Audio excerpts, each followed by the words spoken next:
Hello student, આજનો આપણો ઈઆઈની અંદર ટોપિક છે મેગ્નેટો ઇલેક્ટ્રિક ટ્રાન્સડ્યુસર. ઓકે, આની પહેલાં આપણે આગળ પીઝો ઇલેક્ટ્રિક ટ્રાન્સડ્યુસર, ઓકે, એ બધા ટ્રાન્સડ્યુસર, થર્મોકપલ, એ બધું જોયું. આજે આપણે જોઈશું મેગ્નો ઇલેક્ટ્રિક ટ્રાન્સડ્યુસર. હવે અહીંયા થશે તમને કે મેગ્નો ઇલેક્ટ્રિક ટ્રાન્સડ્યુસરમાં શું થાય છે, તો કે એની અંદર ઈએમએફ જનરેટ થાય છે. શું જનરેટ થાય છે?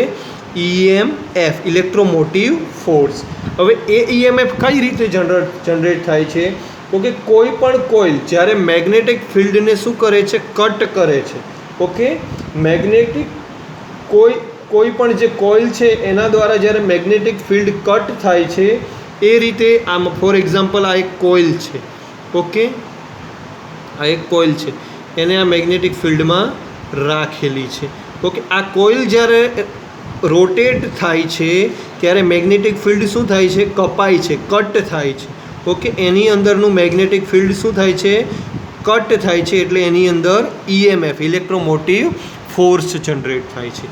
એ EMF છે EMF is equal to BLV. B means flux density, weber, L means length, V means velocity. Okay, તો આ છે તમારું મેગ્નેટો ઇલેક્ટ્રિક ટ્રાન્સડ્યુસરનો વર્કિંગ. કે કોઈ પણ કોઇલ છે એ જ્યારે મેગ્નેટિક ફિલ્ડમાં હોય છે અને રોટેટ થાય છે ત્યારે મેગ્નેટિક ફિલ્ડ કપાય છે એટલે એની અંદર EMF જનરેટ થાય છે. ઓકે, તો આ ઘણા બધા પ્રકારના છે: એન્ગ્યુલર વેલોસિટી, લિનિયર વેલોસિટી અને પલ્સ જનરેટિંગ. તો અહીંયા આપણે pulse generating magneto electric transducer છે જોઈશું. તો એ સિમ્પલ જ છે. જુઓ, અહીંયા એક આ ફેન જેવું આપેલું છે. ઓકે, એક સાફ્ટ, એક ચક્કર. ઓકે, એને શું કરેલું છે? સાફ્ટ ઉપર બેસાડેલું છે. ઓકે, આ દેખાય છે તમને? આ ડ્રોઈંગ ટૂથેડ વ્હીલ એ સાફ્ટ ઉપર શું કરેલું છે? એને ફિટ કરેલું છે. અને એની બાજુમાં એક કોઇલ આપેલી છે પરમેનન્ટ મેગ્નેટની. જ્યારે આ સાફ્ટ, આ જે ચક્કર છે, ઓકે, એ ફરે છે. શું છે? ફરે છે. અને કોઇલને પરમેનન્ટ મેગ્નેટ ઉપર વીંટાળવામાં આવેલી છે. જ્યારે આ સાફ્ટ ફરે છે ત્યારે એનો જે આ ખાંચો, આ ટૂથેડ વ્હીલ, આ જે પાંખિયા જે છે તમે આપણે કહીએ છીએ એ, બરાબર, એ આ મેગ્નેટની સામે વારા ફરતી આવે છે. જુઓ, આ રોટેટ થઈને આવ્યું, પાછું આ આવે, પછી આ આવે, એ રીતે એન્ગ્યુલર ફરે છે એટલે મેગ્નેટની સામે આવે છે. ઓકે, અને મેગ્નેટિક પરમેનન્ટ મેગ્નેટ છે એના રિલક્ટન્સમાં શું થાય છે? ફેરફાર થાય છે. રિલક્ટન્સમાં ફેરફાર થાય છે એટલે ફ્લક્સમાં ફેરફાર થાય છે. એટલે કે આ કોઇલની અંદર શું થાય છે? EMF જનરેટ થાય છે.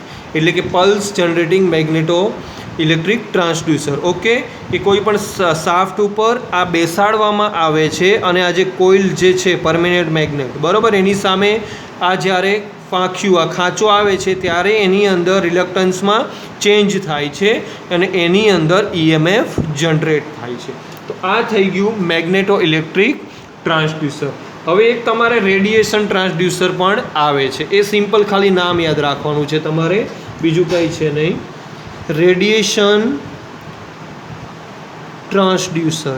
ઓકે, તો હવે આ રેડિયેશન તમને ખબર છે ન્યુક્લિયર રિએક્ટરમાં. તો આ ટ્રાન્સડ્યુસરનો જનરલી ન્યુક્લિયર રિએક્ટરના ઓપરેશનમાં, મોનિટરિંગમાં, બરાબર, એ જગ્યાએ થાય છે કે કેટલું રેડિયેશન એની અંદરથી પ્રોડ્યુસ થાય છે એ સેન્સ કરે છે. ઓકે, તો આ રેડિયેશન ટ્રાન્સડ્યુસર છે ત્યાં યુઝ થાય છે. સિમ્પલ તમને આની અંદરથી 1 કે 2 માર્ક્સનો ક્વેશ્ચન આવી શકે કે રેડિયેશન ટ્રાન્સડ્યુસરનો ઉપયોગ ક્યાં થાય છે? તો કે ન્યુક્લિયર રિએક્ટરના ઓપરેશનમાં અને મોનિટરિંગમાં. ઓકે, એ જે રેડિયેશન છે એને શું કરે છે? સેન્સ કરે છે. તો આ થઈ ગયું તમારું રેડિયેશન ટ્રાન્સડ્યુસર. તો આ મેગ્નેટો ઇલેક્ટ્રિક ટ્રાન્સડ્યુસરમાં તમને ખબર પડી ગઈ કે કોઇલ જ્યારે મેગ્નેટિક ફિલ્ડ કપાય એ રીતે રોટેટ થાય છે ત્યારે એની અંદર EMF જનરેટ થાય છે. અને pulse generating magneto electric transducer. હવે આપણે આગળ જોઈશું RTD, એટલે કે થર્મલ રેઝિસ્ટન્સ ચેન્જ, RTD અને થર્મિસ્ટર.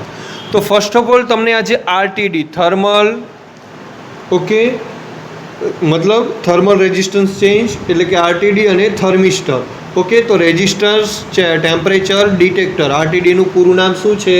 તો કે રેઝિસ્ટન્સ, શું છે? Resistance temperature detector. Okay, resistance temperature detector. Clear? તો આરટીડીની ડેફિનેશન આપણે જોઈએ તો કે આરટીડી એટલે શું કે કોઈ પણ ટેમ્પરેચરમાં જ્યારે ફેરફાર થાય છે ત્યારે પર્ટિક્યુલર કોઈ મેટલ છે એનો રેઝિસ્ટન્સમાં પણ શું થાય છે, ફેરફાર થાય છે. શું થાય છે, રેઝિસ્ટન્સમાં પણ ફેરફાર થાય છે. અને જે રેઝિસ્ટન્સનો આ ફેરફાર છે એ ટેમ્પરેચરનો જે ફેરફાર છે એના પ્રમાણમાં હોય છે. એને શું કહેવાય, રેઝિસ્ટન્સ ટેમ્પરેચર ડિટેક્ટર. ઓકે, કે કોઈ પણ મેટલ છે એનો જ્યારે રેઝિસ્ટન્સમાં ફેરફાર થાય છે, ઓકે, જ્યારે ટેમ્પરેચરમાં ફેરફાર થાય છે ત્યારે મેટલનો રેઝિસ્ટન્સ પણ શું થાય છે, ચેન્જ થાય છે. ફોર એક્ઝામ્પલ આ મેટલ છે એનું ફોર એક્ઝામ્પલ ટેમ્પરેચર છે 35 સેલ્સિયસ. ઓકે, તો ટેમ્પરેચરમાં જ્યારે ચેન્જ થાય છે ત્યારે એનો રેઝિસ્ટન્સ પણ શું થાય છે, એની સાથે બદલાય છે, ચેન્જ થાય છે. તો એને શું કહેવાય, થર્મલ મતલબ resistance temperature detector, RTD. Clear? આરટીડીની વ્યાખ્યા કે કોઈ પણ મેટલમાં જ્યારે ટેમ્પરેચરમાં ફેરફાર થાય ત્યારે એનો રેઝિસ્ટન્સ પણ ફેરફાર થાય છે તો એને આરટીડી કહેવામાં આવે છે. ઓકે, હવે અહીંયા વાત કરીએ થર્મલ ટેમ્પરેચર મતલબ રેઝિસ્ટન્સ ટેમ્પરેચર ડિટેક્ટર. ઓકે, તો એના માટે આરટીડી જગ્યાએ કયા કયા મટીરિયલ યુઝ થાય છે તો કે પ્લેટિનમ, કોપર, નિકલ, ટંગસ્ટન. બરાબર, એ દરેક છે એ રેઝિસ્ટન્સ ટેમ્પરેચર ડિટેક્ટ તરીકે ઉપયોગ થાય છે. ઓકે, એનું જનરલી કન્સ્ટ્રક્શન જોઈએ તો એક માઇકા સ્ટ્રીપ હોય છે, એની ઉપર માઇકા સ્ટ્રીપ ઉપર એને શું વાયરને એટલે કોઇલને વીંટાળવામાં આવે છે અને એને આરટીડી તરીકે બનાવવામાં આવે છે. હવે અહીંયા આ જે તમને દેખાય છે, બરાબર, measurement of temperature using RTD. આરટીડીનું મદદથી ટેમ્પરેચરનું મેઝરમેન્ટ. તો અહીંયા જુઓ, એક તમને ટેમ્પરેચર માપવા માટે એક અનબેલેન્સ વિસ્ટન બ્રિજ આપેલો છે. શું આપેલું છે, અનબેલેન્સ વિસ્ટન બ્રિજ, કે જેના દરેકના રેઝિસ્ટન્સ કેવા છે, અલગ અલગ છે, બેલેન્સ નથી. અને જે આરટીડી છે એને ક્યાં રાખેલું છે, ફર્નેસની અંદર. તમને ખબર છે ફર્નેસમાં ટેમ્પરેચર કેવું હોય છે, ફર્નેસની અંદર. અને આરટીડી સાથે રેઝિસ્ટન્સ ટેમ્પરેચર ડિટેક્ટર સાથે વિસ્ટન બ્રિજના બે છેડા શું આપેલા છે, કનેક્ટ કરેલા છે. ઓકે, અને વેરિયેબલ રેઝિસ્ટન્સની મદદથી એટલે કે જે રેઝિસ્ટન્સના ચેન્જીસ કરીને સૌ પ્રથમ જે અનબેલેન્સ છે વિસ્ટન બ્રિજ એને શું કરવામાં આવે છે, બેલેન્સ કરવામાં આવે છે. ક્લિયર? અને ટેમ્પરેચરને લીધે એ બ્રિજ અનબેલેન્સ થાય છે. આથી ડિટેક્ટરમાં શું થાય છે, ડિફ્લેક્શન થાય છે. શું થાય છે, ડિફ્લેક્શન થાય છે. અને એનો જે સ્કેલ છે એ સેલ્સિયસમાં કેલિબ્રેટ કરેલો હોય છે. આ અનબેલેન્સ વિસ્ટન બ્રિજ છે, બરાબર, એના બે છેડા આરટીડી સાથે કનેક્ટ કરેલા છે અને આરટીડીને ફર્નેસમાં મૂકવેલો છે.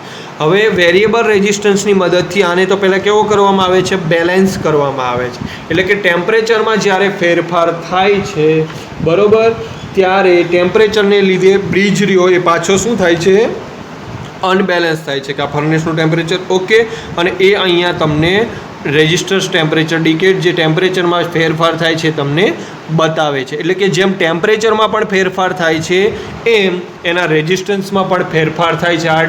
આરટીડીની ડેફિનેશન જે હતી એ પ્રમાણે કે જે રીતે રેઝિસ્ટન્સ બદલાય છે એ રીતે એનો મેટલનો કે પર્ટિક્યુલર મટીરિયલનું રેઝિસ્ટન્સ પણ શું થાય છે, બદલાય છે. જે રીતે ટેમ્પરેચર ચેન્જ થાય છે એ રીતે એનો રેઝિસ્ટન્સ પણ બદલાય છે. તો આ થઈ ગયું તમારે થર્મલ મતલબ resistance temperature detector, RTD, measurement of temperature using RTD. Okay, તો આ થિયરી ઘણીવાર તમારે એક્ઝામની અંદર પૂછાય છે. હવે આનો એડવાન્ટેજની આપણે વાત કરીએ તો આની એક તો ફર્સ્ટ ઓફ ઓલ આની એક્યુરેસી કેવી છે, સારી છે. એક્યુરેસી સારી હોવાનું કારણ શું છે, કેમ કે જ્યારે ટેમ્પરેચર બદલાય છે ત્યારે એનો રેઝિસ્ટન્સ ઓટોમેટિક ચેન્જ થાય છે. બરાબર, બીજું એનું રિમોટ ઇન્ડિકેશન પણ શું થઈ શકે છે. ઓકે, અને એને થર્મોકપલની જેમ કોઈ રેફરન્સ જંક્શનની જરૂર પડતી નથી. આપણે થર્મોકપલમાં જોયું હતું એક રેફરન્સ જંક્શન હતું. ઓકે, આ રીતે હોય છે બે પોઈન્ટ, આ જંક્શન પોઈન્ટ છે. તો અહીં બંનેના ટેમ્પરેચર અલગ અલગ હોય છે. રેફરન્સ જંક્શનની કોઈ જરૂર પડતી નથી. તો એના મેઇન એડવાન્ટેજ છે કે એક્યુરેસી સારી છે, રિમોટ ઇન્ડિકેશન થઈ શકે છે અને રેફરન્સ જંક્શનની જરૂર પડતી નથી. હવે એનો ડિસએડવાન્ટેજ આરટીડીનો રેઝિસ્ટન્સ ટેમ્પરેચર, એની કોસ્ટ કેવી છે, હાઈ છે, એટલે કે ખર્ચ વધારે છે. એનો ટાઈમ લેગ થાય છે, બરાબર, ટાઈમમાં થોડું ડિલે થાય છે અને લીકેજ કરંટની શક્યતા આની અંદર રહેલી છે, કારણ કે અનબેલેન્સ જે વેસ્ટર્ન બ્રિજ છે એના હિસાબે લીકેજ કરંટની એની અંદર શક્યતા રહેલી છે. તો આ થઈ ગયું તમારે measurement of temperature using RTD, જે અનબેલેન્સ વેસ્ટર્ન બ્રિજનો યુઝ કરીને કરી શકાય.